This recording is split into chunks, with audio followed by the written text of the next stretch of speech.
my heart, I was like, well, I think I know why we're taking shortcuts with this group of children. It's obvious once you put the two things side by side that we had a different set of expectations for these ELLs and what they might do with their futures and what our expectations were of them than the other children. Welcome to the ML Chat podcast. My name is Mandy Morris and I'm your host today. We have a very different episode for you today. You are going to love it so much. We have 4 guests, 1 white paper, a controversy, and a school district that will not accept even one student not being able to read. You are going to have to listen to this podcast to see where it goes. I promise that it is a true delight. Let's go. Today on the podcast, we are joined by 4 very special guests. Dr. Jennifer Pendergrass-Bennefield, ESOL Title III Coordinator, Dr. Tabatha Tierce, K4 Literacy Coach, and John Parker, Assistant Superintendent of Floyd County Schools. They are also joined by Dr. David Chiesa, Assistant Professor of Language and Literacy Education at the University of Georgia. You might ask, what has prompted us to have a group on the podcast today? Good question. It all started when Floyd County's ESOL and ELA specialists, Drs. Jennifer Pendergrass-Bennefield and Tabatha Tierce, were collaborating to implement Georgia's dyslexia law.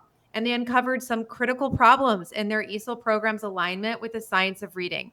Over the next few months, the team would study this potential problem on a much deeper level, picking up passionate supporters along the way, like Dr. David Chiesa of the University of Georgia, and they co-authored a white paper calling for action from WIDA. Assistant Superintendent of Floyd County Schools, Mr. John Parker, has provided a powerful voice in support of this work. We are so excited to dive into this today on the ML Chat podcast. Thank you for being here. This is going to be a lot of fun. We just want to start with an overview. So our guests are coming today to hear about what did you uncover? Tell us about this mystery. Dr. Jennifer, can we pass it over to you? Give us an overview of where this all started.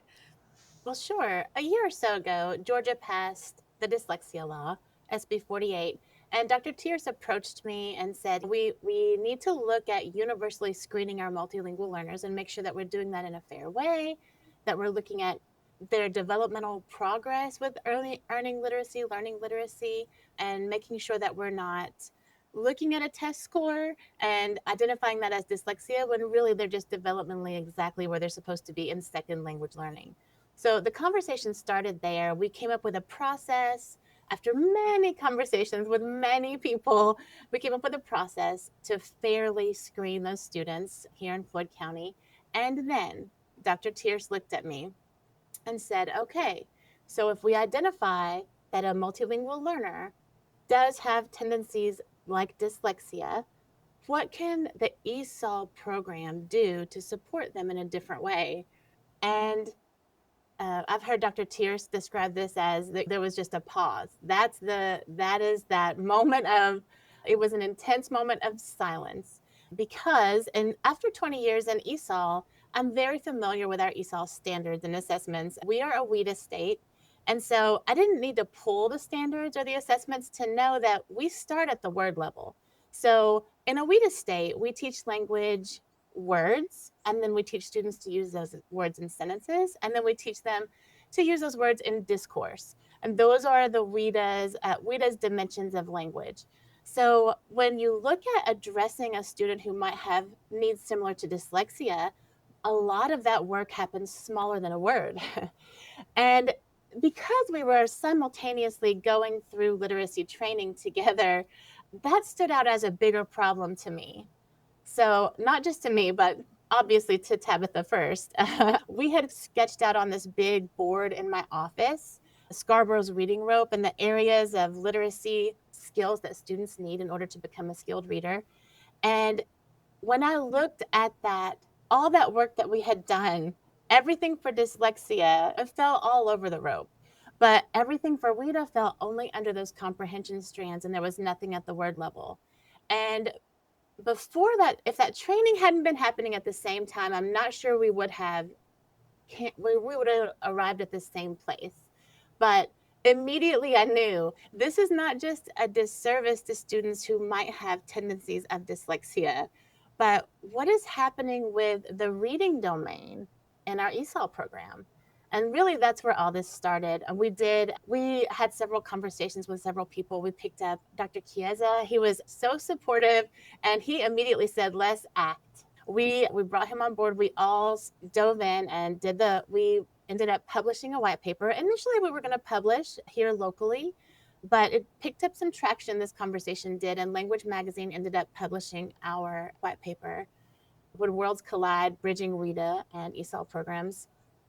WIDA and the Science of Reading, excuse me. So that published in Language Magazine in October of last year. You started to, through this process, uncover some learnings.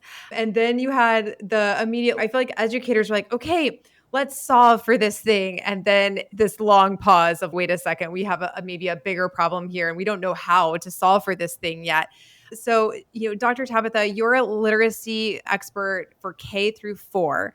So from your perspective, what did this look like? Jennifer's walked us through it, but what are you thinking in your head? What's going through your head in this process?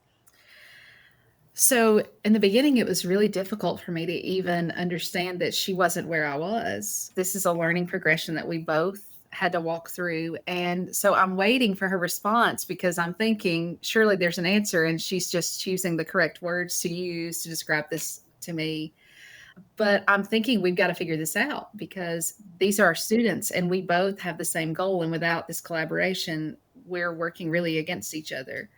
So I guess at that point, I was just trying to figure out how we were going to make this work for Floyd County because we had students that we saw were struggling, and we continued by looking at data at our district level. And then in one of our work sessions, we had this bright idea of, oh my, so I wonder if it's just us. Maybe it's just us. And then we started looking at things at the state level, and we realized that maybe this issue is bigger than just our students in our district. That's an overwhelming thought. And we're both just looking at each other. We just discovered something brand new and we're not sure what to do with it. And so Dave helped us to figure out, we've got to get the word out. He grounded us more in research and less in our feelings. And that was something that was really important. We had growing to do.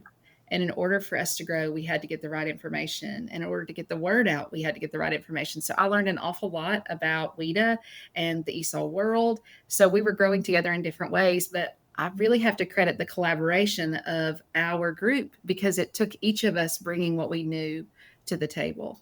And from my literacy background, the most important thing to me is, hey, these kids have got to read. And I don't know what it's going to take or what you're going to have to do, but we're not stopping until we get there. And that I didn't realize that there were people in our school system that could be so pivotal in helping, but really didn't know how to be a part of that and really weren't aware of the fact that they were missing that opportunity.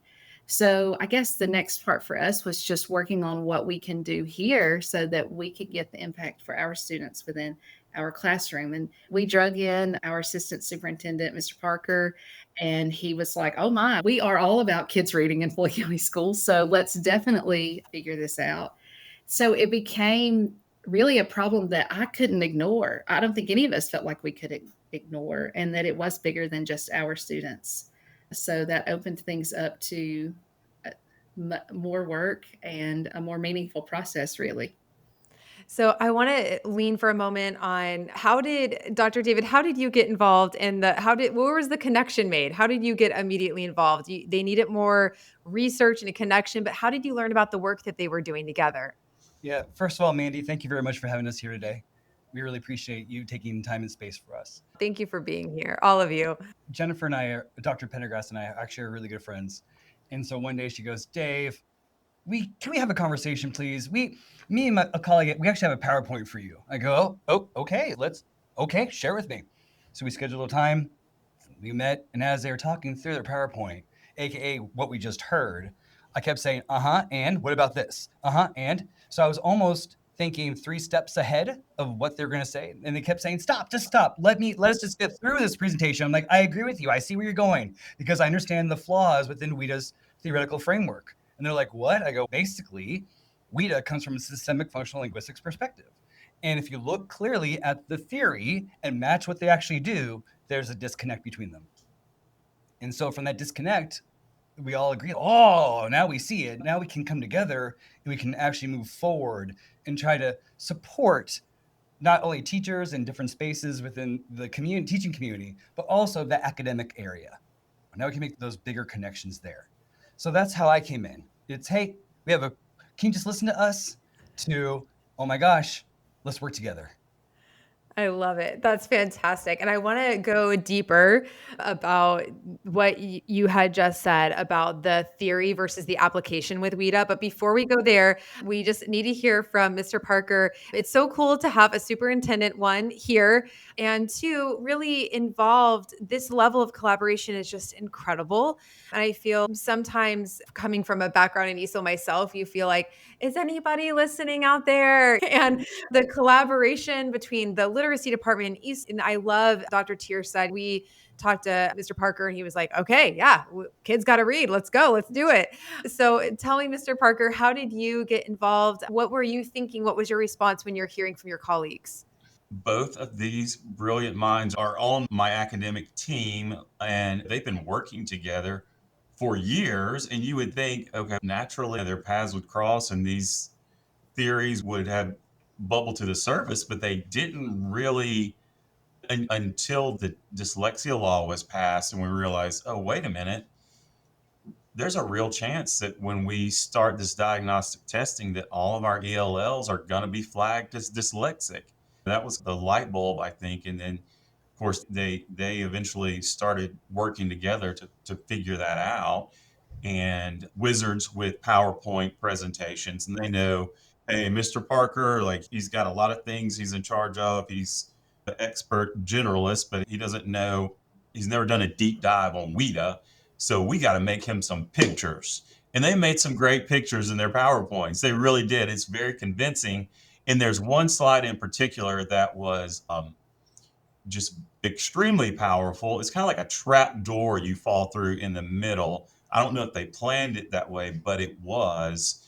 And so once I realized, okay, we're asking these children to make sounds that they've never heard before, I was like, huh, that is not good. Like we are really off base here with what we're trying to do. And I then got a deeper understanding of WIDA. And if you do a little digging on WIDA, you look at the origins of it. It was a response to No Child Left Behind. No Child Left Behind was a response to the big accountability movements in the 90s. All of those things came together and it asked educators and systems, you need to have some results and you need to do it really fast. And that's carried on for a couple of decades.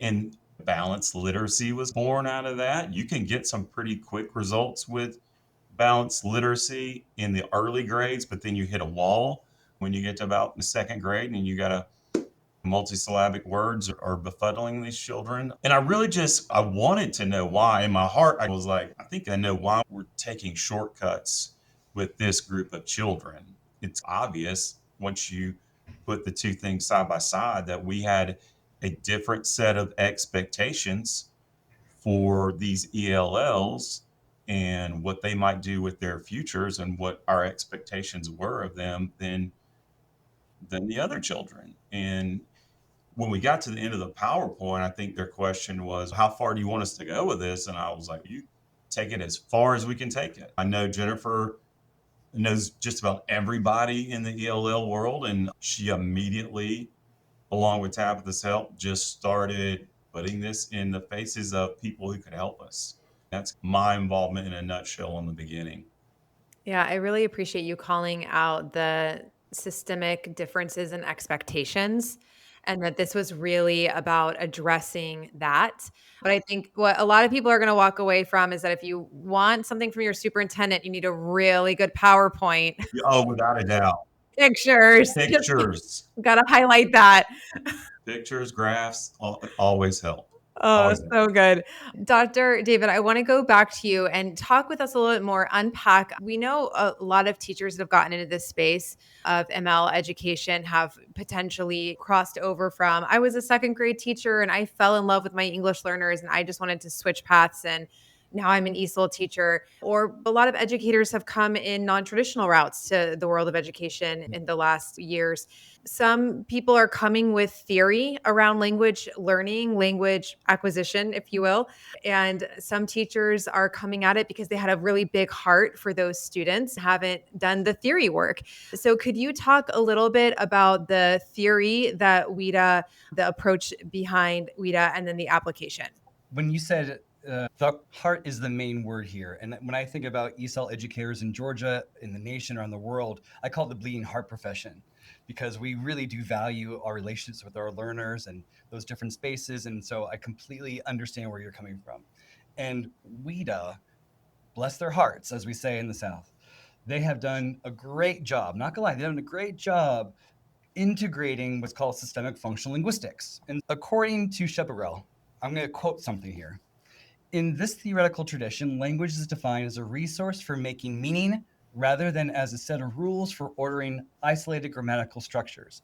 Language offers a dynamic set of tools that can be used in the service of learning disciplinary concepts and practices.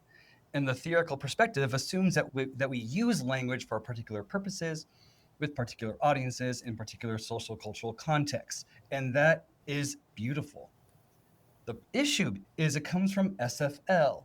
SFL says we take the structure of language, meaning phonetics and phonology, morphology, syntax, all those wonderful things we learned in Linguistics 101, and it's connected to the context, right? Makes sense. Language, context, culture, it all is integrated. But if you look closely at Halliday's stratified model of SFL, if you look really closely at the very bottom, it has what's called phonemes and graphemes. Makes sense, huh? However, in WIDA's standards and assessments, there's nothing below the word, my friend. So they do not talk about phonemes. They do not talk about graphemes. They talk about from the word and above. So they actually don't connect the full theory. And this is at the heart of what we're trying to get at. Any thoughts about why that is? I've been trying to think about this for a long time because in my mind, it's common sense. I've been all over the world in many different spaces. I've learned multiple languages. And whenever I learn a new language, I always think about the sound system of language. And for me, the sound system, oracy, right, has a connection to reading and writing. It's all connected, right? For them, I think maybe, again, I'm hypothesizing, that if we focus on the sounds in a certain way, we're disregarding their cultural backgrounds, their own sound systems themselves in those different spaces. So I think they're coming at it from, we have to respect the learner's background knowledge. We have to respect the learner's phonetics and phonology, morphology. Again, so for me, it's still a little bit iffy, but I think they feel that there's not that connection, that it's separated. But I think it's actually more connected. Dr. Jennifer, anything to follow up on that? I will say this. When Tabatha and I early on started having these conversations with colleagues, one of the first things that teachers and coordinators pushed back with was, it's the ESOL teacher's job to teach language, but it's the classroom teacher's job to teach literacy, to teach reading. And the ESOL role is then to have students understand the words so that when the classroom teacher teaches them to read them, they can make meaning. The problem with that is when Tabatha and I pulled the Georgia ELA standards, it's obvious that if a student immigrates to the US and enrolls in kindergarten at the beginning of the year, then even though they're not yet familiar with all the English sounds, that's their best shot at actually receiving explicit instruction in foundational skills. If they enroll in first grade, they only are exposed to explicit instruction in half of those phonological awareness skills and no concepts of print. And if they enroll in second grade, they get only phonics and fluency, no phonological awareness, only half of the phonics or 3/4 of the phonics standards. Now listen, a student who immigrates after second grade never sees those critical foundational literacy standards in the classroom. So I think the assumption has been, I'm teaching the meanings of words and someone else is teaching students to read, and that very well may not be. One of the things that science of reading movement is adamant about is that explicit instruction is necessary. And we all know what happens when students enroll in secondary. Exactly. Done. A lot of my experience in the classroom is secondary. And when we have students that are coming, especially SIFE and SLIFE students who might not have literacy in L1 in their home language, teachers are truly at a loss of what to do. And talk to a high school teacher about teaching literacy. They don't know where to start because they haven't been trained. They don't have the tools and not resourced to be able to do that work. So I think that what you're talking about on the early elementary school and in an elementary school is felt so intensely in the secondary level. And I wonder how much y'all have explored that. That's one of the things that we have been concerned about, especially because some people will say, isn't it the problem of the school or the interventionist to then bridge the gap and kind of fill in those spaces? But here's the problem with that.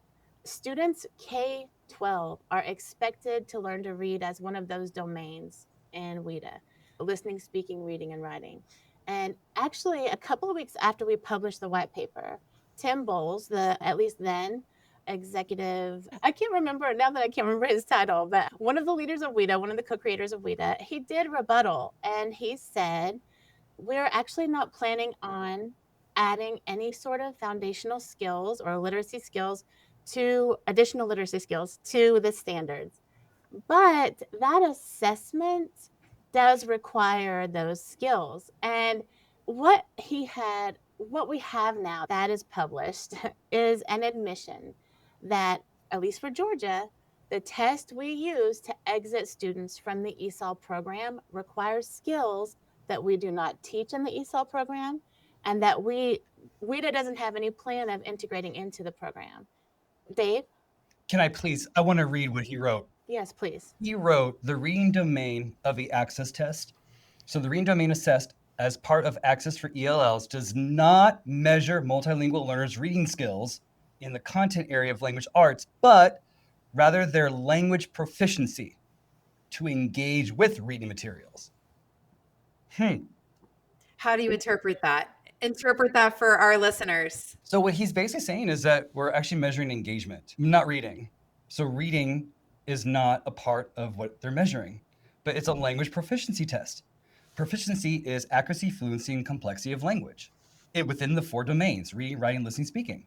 But he's saying that it's not part of it. So I think he's not as straightforward as he says he is. And honestly, what he said is what I believed for most of my career in ESOL.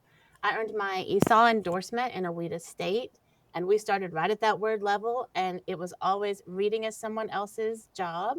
Whose? I didn't question. Ours is not to question why. This awakening has been heavy. But honestly, back to your question of middle school and high school, that's where you get the most pushback of ESOL teachers or ESOL program coordinators saying, this is really not an ESOL issue. This is a school issue. If those students are not able to exit the program without that skill, this is an ESOL issue. So that rebuttal was, although not exactly what we had hoped on behalf of the students, it was great for this conversation because it's WIDA admitting, hey, this is a problem, basically. And I know for myself and my own experience, I'm curious to hear feedback from your perspectives. ELD curriculum doesn't teach phonics. Maybe there are some out there, but I think you'd be hard pressed to find an ELD curriculum, especially at the secondary level, that is acknowledging the phonemic and phonological level of language learning. So what are teachers supposed to do about that piece? When you'd mentioned, Dr. Jennifer, that for much of your career, that's how you thought it was supposed to be done. And then you have this awakening. But when you, as a teacher, these are always the resources you've been given, it creates a pattern that I guess this is where it starts because this is where my textbook started. Dr. Tierce, what are your thoughts on that? I love that you brought that up because the classroom frustration is real. and not just for the ESOL teacher, but for the gen ed teacher. Imagine that we're both working with the same goal of the student in mind. And I have just now given this assessment to students, and I have X number of students that need intervention. I have limited time that I can spend on that. And I'm speaking more at below grade 6, but I'm looking for help from my ESOL teacher. They're looking, we each think the other's taking care of what's supposed to happen. And that's really hard for me to work with as a literacy coach. Teachers are asking me those same questions. What am I to do? How do I do this? The ESOL teacher says they can't help me. I've had all of those things happen. And also the frustration of ESOL teachers working with these students for a segment of time because that's part of the service that they receive. But I really need them to be working on this part and portion because all the skills they're working on are very important. But the foundational piece of that is not there. And so I've got to try to find an additional time to do that. So that is even, and I say this often, I have lots of sayings that people laugh at and enjoy, but the further a student gets away from grades K and 1, the less likely they are to come in contact with anyone that could teach them to read. And that is exponentially true. So if you're talking about a middle schooler or a high schooler, we have the same issue in that someone needs to help them. No one has time. This doesn't fit into my schedule. And Jennifer and I just couldn't turn our backs to that. When in our district, our people were asking for help. And you have to ground listen the student from my perspective. I have a teacher here that wants to provide a service. They know the student needs this help. And there are so many demands on them that this is only one of them. And so I understand the frustration of ESOL teacher, you're coming in to help me. I'm so excited. But when I ask you for help with this, you're not sure what to offer. But what's been interesting about that is Jennifer's had a lot of conversations. We've worked collaboratively with our ELA teachers and our ESOL teachers, and their willingness has been unbelievable. It's, oh, you're okay. I'm here to help you. How can we make this better? But the result of that is I've got to learn it myself. And I can't imagine in the primary grades, you're surrounded with it in tier 1 all day. So there's a lot of resources for an ESOL teacher to go to for that help. Can you help me with this? How do you teach that? But I can't imagine being a middle or high school teacher as an ESOL teacher and trying to find resources, whether it be like you're mentioning a curriculum or someone else even in the building that I could go to and ask those questions. And I'm very passionate about that because that's my job. I'm coaching people up on how can we make literacy a bigger part of your day. And so we work on a problem and we find another one. And that's a huge one that Jennifer's done some great work in our district to try to provide those resources, what she can find for those teachers. Dr. Jennifer, tell us some about the resources that you found. People are going to want to know, what are you doing? How are you tackling this problem in your school district? We certainly have tried to attack that problem this year, but I want to be vulnerable and let you know that the entire ESOL team was not like, oh, good, we get to do structured literacy training and spend a lot of time learning something that's only a portion of one of our domains. Yes, it actually did take some vulnerable conversations with them and talking about, we actually invited Tabatha in and we shared all the work. And in those first weeks, it felt so heavy. It felt heavy. I was able to say to them, I have been where you are. I have gone to classroom teachers with an access score report and said, I want to talk to you about this student you're about to have in your classroom. Now, the reading score, he's a non-reader. So we're going to take that one with a grain of salt and talk about the other 3. And then I spent that entire year not teaching the student to read because I never even considered that could be my role. It's not how I was trained. It was not part of our program. Absolutely. Mr. Parker? I was just going to say, just in thinking about resources, like the greatest resources that we have are people like Tabatha and Jennifer. Like, there are not a lot of school systems, at least medium-sized school systems, where we have about 9,000 students that have a person coordinating programs for English language learners.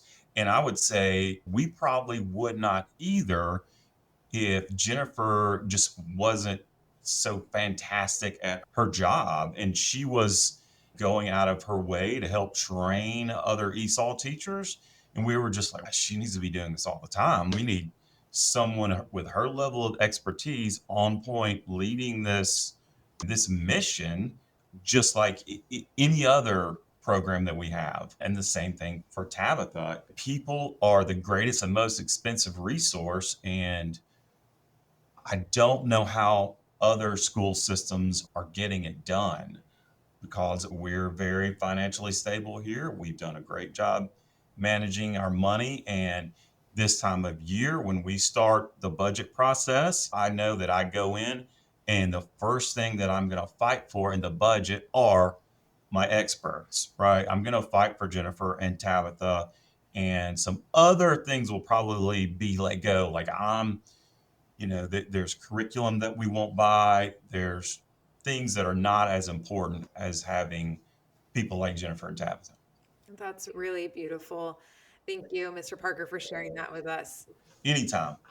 I know. Yes, please. You can put that in my evaluation for this year too, Mr. Parker. This is recorded. Just link this to your. I hear merit raise. Yeah, make sure you recorded that part. It's really important that we get that on record. Yes. But Mandy, Mr. Parker has been a huge part of that too. But he said here we had HB 538, which required K-3 teachers to complete structured literacy training. And we asked Mr. Parker, can we extend that requirement just in our district so that if you are an ESOL teacher K-12, that's a requirement for our team? And he was on board with that. And all of the teachers have completed it. We have a couple of people who are in that last module, but most of the teachers are already done. But we did the Georgia Learns online modules, and they were actually beautiful, but they were online modules. So we paired that with a group journal where we asynchronously, which by the way, I got that idea from Dr. Chiesa at a conference several years ago. But that was beautiful because as our teachers across the district were completing that training, they would complete module 1 and then go to actually have a conversation with other people when they completed module 1. Our high school teachers were talking with our elementary school teachers and comparing notes. And then we also met with our consultant for Science of Reading and Multilingual Learners. She met with us once in the summer and then several times over the course of the year. And we would talk about what we're learning in those modules and ask questions about what that means for multilingual learners.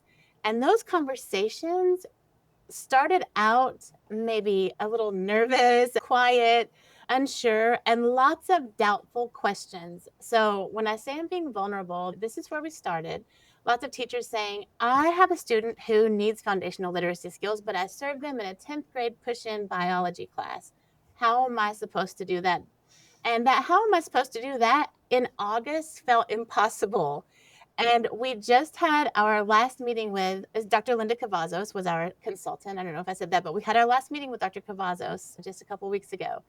And we talked about what's actually happening in that classroom and the willingness to consider that as an ESOL teacher, when you go into a 10th grade biology classroom, our role is to give access to the language, to instruct about the language that's happening in the classroom, and to make sure students have access to it. If you have a student who cannot decode the word photosynthesis, part of giving access to that language is absolutely teaching something smaller than a word. So it's been a series of conversations, a series of leaning on each other and trusting the process. But we've made such huge changes in our program. We brought in, with our LIEP through Title III, we brought in some resources for those high school resource classrooms. We had some online literacy, foundational literacy that's designed for secondary students programs. And then we also brought on some hands-on phoneme grapheme cards and that kind of thing so that once we know which skills students need, teachers could just grab those. And knowing is part of the battle, so we also added a literacy screener for students who we deemed reading critical in middle and high school. Because what we can see from Access is that students are either not making progress in reading, or they're not able to read the test, so their scores just bouncing year after year, up, down, up, down, up, down. And so for those students, we administered that literacy screener. And the reporting of that screener actually told those a lot of our middle school and high school long-term ELs. Now we finally know, this is the set of skills. It's diphthongs that's throwing the student off here. It's the R-controlled vowels that she doesn't get how that changes. And then they have the resources to pull them out. There's been no mandate for how they have to do it. But we've met together in PLCs and discussed and made plans. And it's been a beautiful growing experience for our team. Something that I feel like we hear almost as a theme from directors that we've had on the podcast that seem to have a lot of success with the shift, either a paradigm shift, a shift in thinking, a movement within their school district, if you will, is that it feels organic and it feels, let's start where we can and let's grow more believers in this process and this shift and this change, and less like it's a mandate, you have to do it. So what I'm hearing from you is a lot of that. It sounds like you started small, you're starting in PLCs, you're giving people the access to training and then allowing for the conversation, the collaborative learning, collaborative growth. I'm so glad that you brought up content, because we know, especially in the secondary space, K-12 really, but in secondary, we hear a lot about language through content. And language isn't something that happens in isolation. Language should be taught through content. And my wondering in my mind was, now we think of bridging, right? Language and content, but then you're adding another layer here, where the literacy layer and the example that you gave of the bio classroom, what a fantastic example of how it's still language through content, but you're adding in that piece of breaking apart the word below the word level so that students can really truly access the academic language. I wonder, Dr. Chiesa, do you have anything to add there? What are your thoughts on that approach? No, I completely agree 100%. The connection between language, literacy, and content is one of the things I want all educators to understand, not just ESOL educators, but content teachers too, that they're also language teachers and literacy teachers. So I agree with you 100% on that, Mandy. Wow. I love that. Language teachers and literacy teachers. That's really powerful. So what are your next steps? Where do you go from here? You submitted your paper, you got your response. Are you guys presenting at conferences? Where are you taking this work? Are you building a literacy curriculum that everybody should know about? What's happening next for this incredible team? We are presenting, we've been asked to present at the Reading League National Conference in October in Chicago. So we are excited about that. There are some presentations. I heard Claude Goldenberg say this. Actually, Tabatha and I were listening to one of his YouTube podcasts, but he said, when you have this conversation with an ELA group, they accept it much faster than when you have this conversation with an ESOL group, because it challenges so much of what we've thought for so long. Presenting at the Reading League National Conference seems like that's going to be not a lot of opposition. But there's some beauty in presenting in places where there's opposition as well, because the conversation is so important. Okay, so you are coming up to a conference in October, expecting not to get too much pushback. So where are you guys inserting yourselves, your ideas, or maybe there might be a little bit more friction, but like you say, some beauty out of those conversations as well? I would just say that Tabitha and Jennifer, they will strike up a conversation anywhere, anytime, anybody who's willing to engage, even with our own State Department. It's just wherever it presents itself. But hey, we're going to go storm the Reading League and get them all. I feel like we're like the Justice League, because I'm a nerd, and all the reading friends are going to come together and solve this problem, like Claude Goldenberg. I love that. I'm just envisioning you all wearing capes now while you do your presentation in October. We can do that. That's wonderful. Okay, back to the second part of my question though, the resources. Are you guys building out resources? Do you have ideas to share? If somebody's listening to this podcast and they're like, okay, great, I'm on board.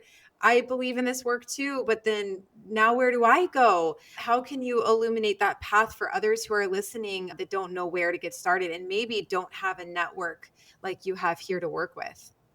I was actually at the KSU ESOL conference, a state ESOL conference here in Georgia, just a few weeks ago, and I just presented what we're doing. I briefly talked about the problem, and then I just presented our work here. And I named vendors. This is what worked from this vendor. We're concerned about this moving forward, because it's early.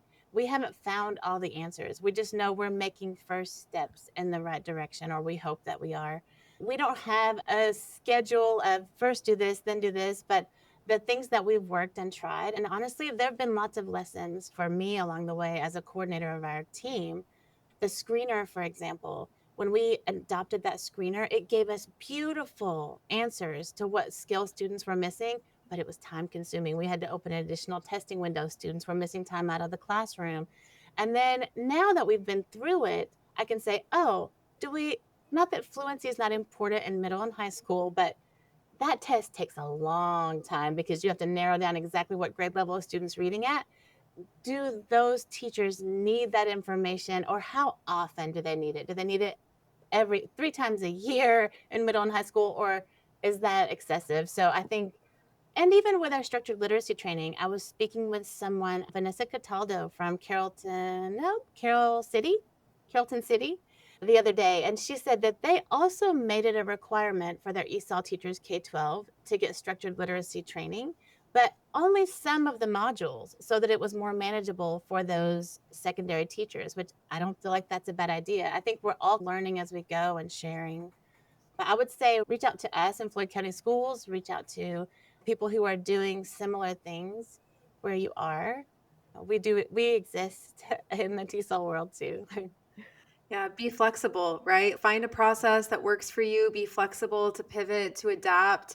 Learning something new and trying new things can be messy and hard, but it sounds like you're going out there and you're trying and you're seeing what sticks.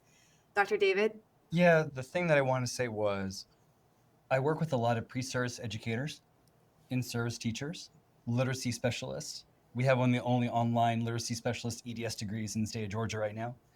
And the major word I want to say is awareness. And so with this word and having them be more aware of our work, now their eyes are a little bit more open. So just as Dr. Pendergrass said earlier, I was so unaware, but now, oh my gosh, and then she started crying, right? So now people are more aware, and now they're able to find the right resources themselves moving forward. It sparked a lot of conversation, not just in education, but also in linguistics field too. And so since the word's getting out, awareness is getting out, it's spreading, this is the best resource possible in my mind. Dr. Tierce, what about you? What are your thoughts? I am game for writing a curriculum because we really need it. However, my day job does not include that. I have lots of lovely children and teachers to work with. But hey, if someone hears this and that opportunity, we need that. And I mentioned earlier, for every problem we feel like we're making progress on, we find another one. But that's just digging deeper, and that's not giving up. And that's, hey, you young student that might not be in high school yet, there could be something that's coming for you and for teacher too. So I think that Dave is key when he says the openness and the willingness. I joke with Jennifer a lot now about those moments when she was trying to quote unquote catch up with me. I would just sit there. I almost felt like I'll just take a few minutes and read a book or whatever, because that was a big leap for her. And I didn't even realize that. I didn't realize, because in my world, we're all on board with this, let's go. And so it really has helped me to understand that it's difficult to shift what we do. I had to listen to a lot of things that she shared with me to help me grow in the way that we serve our ELs. And so it's just working together to solve these same problems are so important. And now teachers are hungry. You've told me this. I'm in that biology class. Now what? Give me something. And we just hope that we can continue to find problems and then good answers. Can I jump on you, Tabatha? I want to expand a little bit by saying that I believe collaboration is even more important now between content teacher, ELA, ESOL educator, everyone, special education. We need more collaboration in schools because that will help uncover the variability that we're seeing here. And I want to share, this is something that I look at Jennifer oftentimes and say, because not everyone out there is cheering us on. This is really forcing some people to be uncomfortable in what they've always done and how they feel. But it is always right to do what's best for the kid. And we say that to each other often. And I'm with kids every day. And there's nothing more powerful than teaching a kid to read, in my opinion, in my world. And so it's just not okay for it to not be okay. So we can't give up. What really comes across in this conversation is the power of collaboration, 100%. And understanding that we are each bringing something to the table and we all have something to learn from one another. And I love that literacy versus language perspective. And then both Dr. Jennifer coming at that K-12, like very application, and then seeking out Dr. David for the theory and how do we go to the next step? How do we put words to name the thing that we're seeing, that we're observing? It's such an incredible team effort. And it's encouraging to think that if people are feeling alone in their school district, sometimes you're the only EL person in your school district. There are really incredible networks online. There are people like you who are available to connect, and you never know. Maybe you are the only ML person in your school district, but maybe the most powerful partner you have is the other only literacy specialist in your school district. And now there are two of you doing work together. So I love that. I think it's super encouraging for people listening. Mr. Parker, anything from your perspective before we wrap up today? I think it's just purely mindset. It's you evolve from awareness of the problem to advocacy, and then you start fighting for the problem. And now I feel like we've advanced to this, okay, let's win this. That's where we are now. We're not just fighting. We're not just here to just fight the good fight. We're here to win this and change the mindset about how we support these students. So We fight it strategically. yes, That's the point. And we understand that advocacy means that you have to learn how to lose. We understand that. It's so good to hear from all of you. This is just going to resonate with so many people. And I love that, Dr. Jennifer, you also calling out and just being really vulnerable that we don't have all the answers. I don't have steps 1 through 3, do this thing and have everything fixed tomorrow. And that's just being real. And I love that you guys are showing up in that space because it's a journey. It's a journey for our language learners to learn a language, to conquer literacy. It's a journey for our educators in the classroom trying to figure out how to address this.